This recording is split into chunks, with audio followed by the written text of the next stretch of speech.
आज हम जो है क्लास 12 का एक न्यू टॉपिक लेकर आए हुए हैं जिसका नाम है वांट हाफ फैक्टर। आज हम लोग पढ़ेंगे नया topic want half factor. Want half factor क्या होता है ये हम लोग समझेंगे। देखिए, वांट हाफ फैक्टर को हम जो है स्मॉल आई से डिनोट करते हैं। और ये होता क्या है, जैसे मान लीजिए आप जो है सॉल्यूशन बना रहे हैं, तो मान लीजिए आप जो है सॉल्यूट के कितने पार्टिकल लिए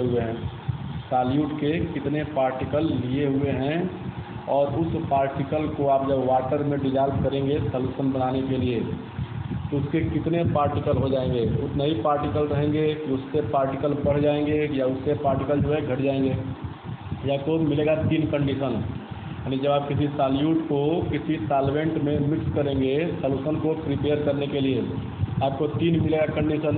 या तो सॉल्यूट नंबर सेम बना रहेगा, जितना आप मिलाए थे आपका उतना उसके अंदर रहेगा, या तो नंबर ऑफ अमाउंट आपका बढ़ जाएगा, जितना पार्टिकल मिलाए थे उससे अधिक उसमें आपके पार्टिकल हो जाएंगे, या आप जितना पार्टिकल मिलाए हैं उससे कम भी आपके पार्टिकल हो सकते हैं। ठीक है, तो यानी आप जो है अपना सॉल्यूशन बनाने के पहले, मान लीजिए आपको सॉल्यूशन बनाना है, एक आपका उद्देश्य है, एक आपका ऑब्जर्वेशन है, एक प्रेक्षण है कि आप जो है सॉल्यूशन बनाने जा रहे हैं। तो आपके प्रेक्षण के पहले, आपके ऑब्जर्वेशन के पहले कितना पार्टिकल है, बाद में कितना पार्टिकल हो गया, तो प्रेक्षण के बाद आपके कितने पार्टिकल मिले और प्रेक्षण के पहले कितने पार्टिकल थे, इन दोनों का जो रेशियो है उसी को क्या बोलते हैं, वांट हाफ फैक्टर बोलते हैं। यानी जो है पार्टिकल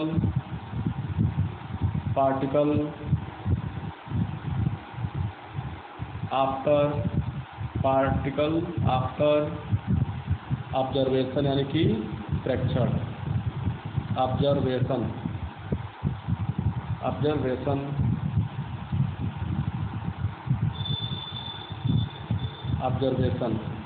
ठीक ना, हो गया ना, ऑब्जर्वेशन शॉर्ट हो गई है। अपॉन पार्टिकल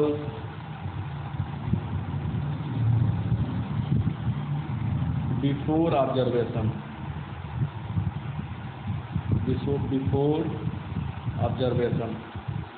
यानी जो है ऑब्जर्वेशन करने के बाद से आपके पास कितने पार्टिकल हैं सॉल्यूशन में, और ऑब्जर्वेशन के पहले कितने पार्टिकल आपके पास थे, उन दोनों का जो रेशियो होता है उसी को बोलते हैं वांट हाफ फैक्टर, यानी स्मॉल आई बोलते हैं। आई बताओ में, तो ये आपको मिल गया फार्मूला वांट हाफ फैक्टर को कैलकुलेट करने के लिए। चलिए हम लोग आगे बढ़ते हैं, ठीक ना, देखते हैं हम लोग आगे।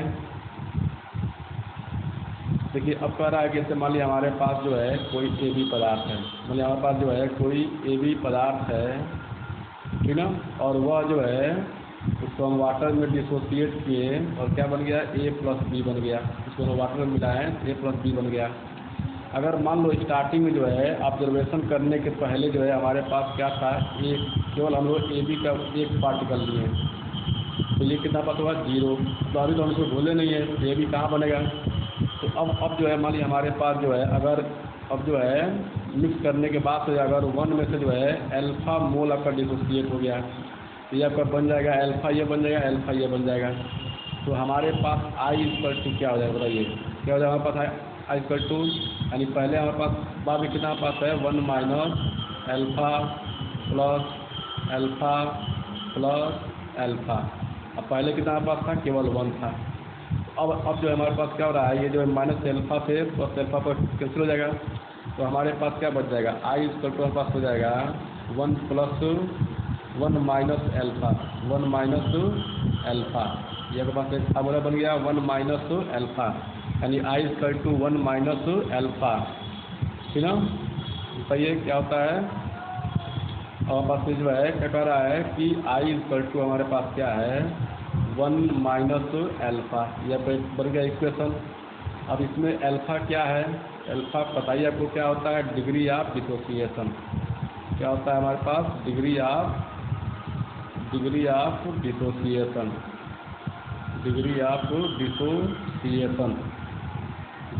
डिसोसिएशन यानी वियोजन की मात्रा। चलिए अब हम लोग आगे जो है कैलकुलेट कर रहे हैं, ठीक ना। देखिए हम लोग जो है विभिन्न प्रकार की जो है एलिमेंट का हम जो है निकालेंगे वन हाफ फैक्टर। देखिए सबसे पहले हमारे पास जो है 2 टाइप ऑफ मटेरियल होते हैं। अब कम जो पार्टिकल होते हैं वो क्या होते हैं, एक आपके वाटर में क्या होते हैं डिजॉल्व क्या जो है सॉल्युबल होते हैं, और कुछ क्या होते हैं इनसॉल्युबल होते हैं। तो पहले हम लोग देखते हैं क्या चीज़, जैसे मान लीजिए हमारे पास जो है फर्स्ट नंबर ठीक ना, for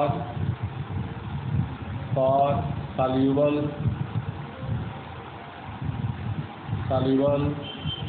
solvent, soluble particles.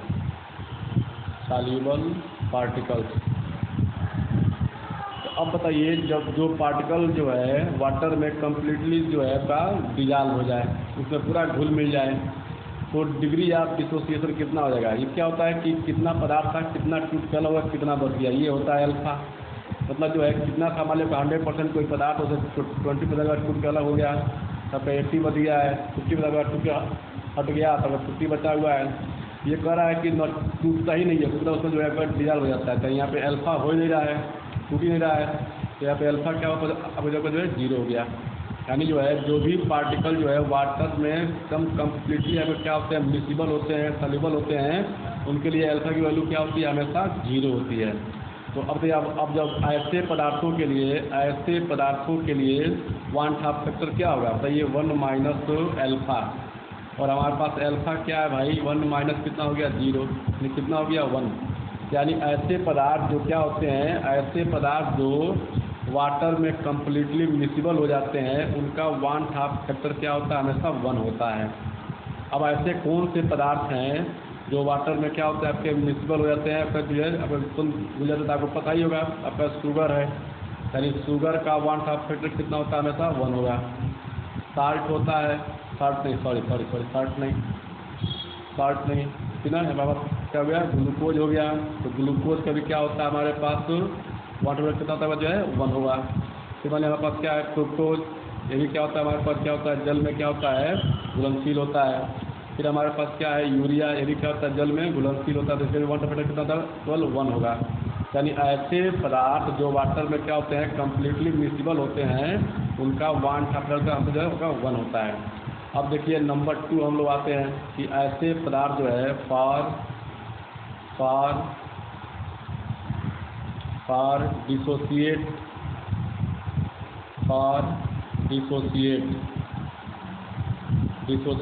Solute, यानी ऐसे हम सॉल्यूट लेंगे, ऐसा सॉल्यूट लेंगे जो क्या होता है वाटर में जाता है जो है डिसोसिएट हो जाता है। ऐसा में वाटर में जाएगा जो है डिसोसिएट हो जाएगा। अब असल में तो बहुत ही सिंपल है कि ऐसे कौन से पदार्थ हैं जो क्या होता है जो है वाटर में जाकर जो है डिसोसिएट होते हैं, पॉजिटिव निगेटिव में टूटते हैं, पता ही होगा आपको जो है ठीक ना, आपको तो पता ही होगा कि जो है कौन कौन से पदार्थ जो है आपके जो है आपके क्या होते हैं, आपके वाटर में क्या होते हैं डिसोसिएट होते हैं। तब आपके क्या होते हैं इलेक्ट्रोलाइट होते हैं। क्या होते हैं आपके ऐसे पदार्थ में क्या होते हैं इलेक्ट्रोलाइट होते हैं। इलेक्ट्रोलाइट क्या होते हैं जल में घुल जाते हैं। अब ये हमारे पास क्या होते हैं 2 टाइप होते हैं, कुछ आपके स्ट्रांग होते हैं और कुछ आपके क्या होते हैं वीक होते हैं।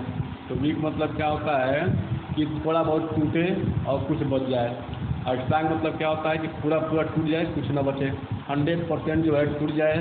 दो पार्टिकल है, दोनों जो है टूट के 4 पार्टिकल बना लें, 10 पार्टिकल है 10 पर टूट जाए जो है आपका जो है 20 पार्टिकल बना लें, उसको बोलते हैं वो स्ट्रांग इलेक्ट्रोलाइट। ऐसा में तो हम लोग पहले पढ़ेंगे स्ट्रांग के लिए, स्ट्रांग इलेक्ट्रोलाइट के लिए जो है कितना का वन हाफ होता है। तो स्ट्रांग इलेक्ट्रोलाइट के लिए कितना का वन हाफ होता है ये हमको देखना है। तो देखिए हमारे पास क्या हो जाएगा, मान लीजिए हमारे पास जो है 100% डिसोसिएट जो होते हैं, तो मान लीजिए जो हमारे पास जो है मतलब जो है स्ट्रांग के लिए फॉर स्ट्रांग इलेक्ट्रोलाइट इलेक्ट्रोलाइट, तो फार्मूला क्या होता है हमारे पास आई इक्वल टू क्या होता है 1 माइनस एल्फा, और यहाँ पे अल्फा क्या है बच्चों, अल्फा क्या है 100% है। यानी जो है ऐसे कहते हैं 100 जो है डिसोसिएट हो जाते हैं। तो कितना हो जाएगा, मान लीजिए हमारे पास हो जाएगा 1 माइनस 100/100, तो कितना हो गया बताइए हमारे पास कितना हो गया हमारे पास, जब कटेगा तो कितना पास आएगा 1 + 1 कितना हो जाएगा 2। यानी इसका मतलब ये हुआ कि जो भी पदार्थ आपके स्ट्रांग इलेक्ट्रोलाइट हैं उनका वन हाफ फैक्टर जो है 1 से हमेशा अधिक होगा। ऐसा में तो हम यहाँ पे क्या बोल सकते हैं कि स्ट्रांग इलेक्ट्रोलाइट के लिए जो है 1/2 फैक्टर क्या होता है, हमेशा जो है का मोर देन 1 होता है। क्या होता है? मोर देन 1 होता है। कैसे हम लोग देख सकते हैं एग्जाम्पल पे, ठीक है ना। हम लोग एग्जाम्पल में देख लें हम लोग यहाँ पे, जैसे मान लिया हमारे पास एक स्ट्रांग इलेक्ट्रोलाइट कौन सा है भाई, मान लिया HCl है। HCl ये वाटर में गया और क्या बनाया हमारे पास, H पॉजिटिव बनाया और Cl निगेटिव बनाया। तो इसका I कितना हो जाएगा बताइए। बाद में कितना पार्टिकल है, एक पार्टिकल ये, एक पार्टिकल ये, कितना हो गया, 2 पार्टिकल हो गया। पहले कितना पार्टिकल है, केवल एक है, तो कितना हो गया, देखो 2 आ गया। ठीक। फिर मान लिया हमारे पास क्या है, और मान लिया हमारे पास एग्जाम्पल है, क्या है भाई, हमारे पास आपका एग्जाम्पल है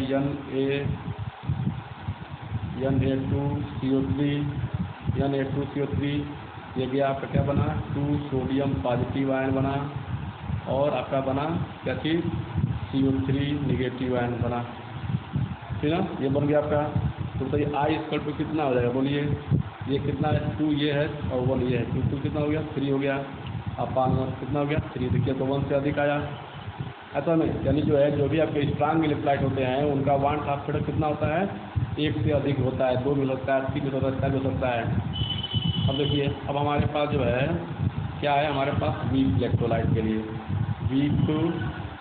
वीक इलेक्ट्रोलाइट के लिए 1/2 फैक्टर हमारे पास क्या हो जाएगा, ठीक ना। अब इसके लिए फार्मूला हमारे पास क्या है, I क्या होता है, 1 - अल्फा।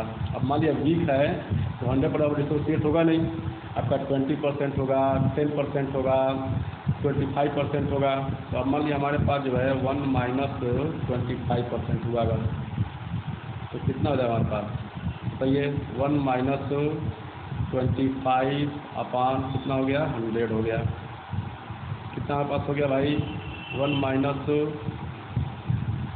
कितना हो गया बताओ, 0.4 होगा ना, बताओ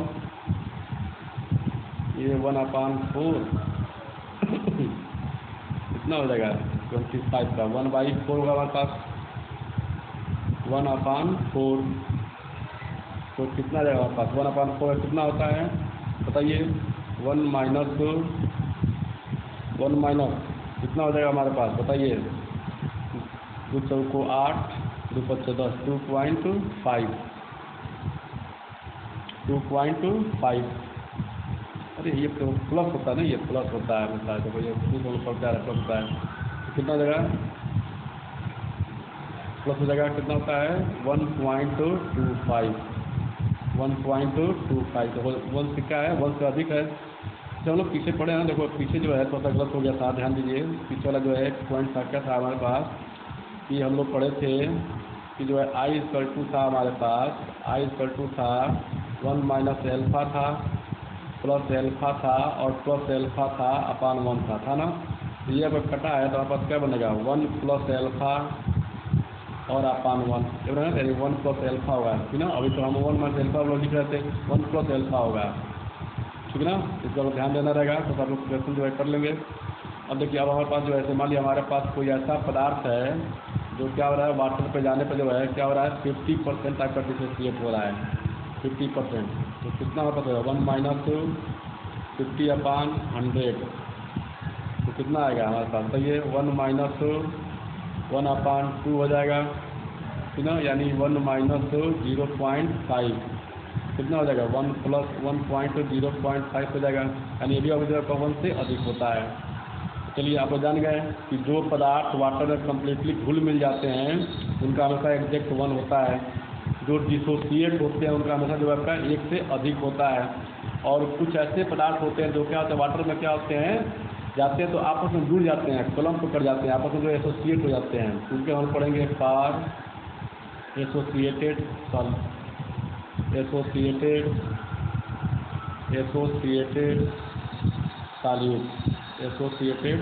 यानी जो पदार्थ जो है वाटर में जाके नए उसमें पूरा घुले, नए टूटे आपस में क्या होते हैं, जुड़ जाते हैं। तो जैसे मान लिया हमारे पास एग्जाम्पल में है क्या होता है, जैसे मान लिया हमारे पास क्या है, CH3 COOH, और हम इसका 2 मॉलिक्यूल्स ले लें, और जैसे वाटर जाता है तो आपस में क्या होते हैं, कलम पकड़ जाते हैं, और क्या बन जाता है हमारे पास, CH3 COOH का होल ट्वाइस, तो पहले था 2 पदार्थ, अब कितना पदार्थ हो गया, 1 पदार्थ हो गया। तो आई इक्वल टू कितना हो जाएगा बताइए। पहले बाद में कितना हुआ है 1, पहले कितना था 2, कितना हो गया 0.5, 0.5 यानी जो हम लोग मिलाएंगे 10 मॉलिक्यूल जुड़ के 5 हो जाएगा। हम मिलाएंगे 50 मॉलिक्यूल जुड़ के जो है 25 मॉलिक्यूल हो जाएगा। कहीं संख्या घट जा रही है तो 1 से कम आएगा हमेशा। तो इसलिए हम लोग क्या बोल सकते हैं कि जो भी पदार्थ वाटर में क्या होते हैं, एसोसिएट होते हैं, आपस में संगठित होते हैं, उनकी आई जो है क्या होती है, लेस देन, क्या होती है बताइए, क्या होता है, लेस देन 1, लेस देन 1। ठीक है, ये हो गया हमारे पास। यानी जो पदार्थ जल में पूरा घुल मिल जाते हैं उनका आई जो हमेशा 1 होता है।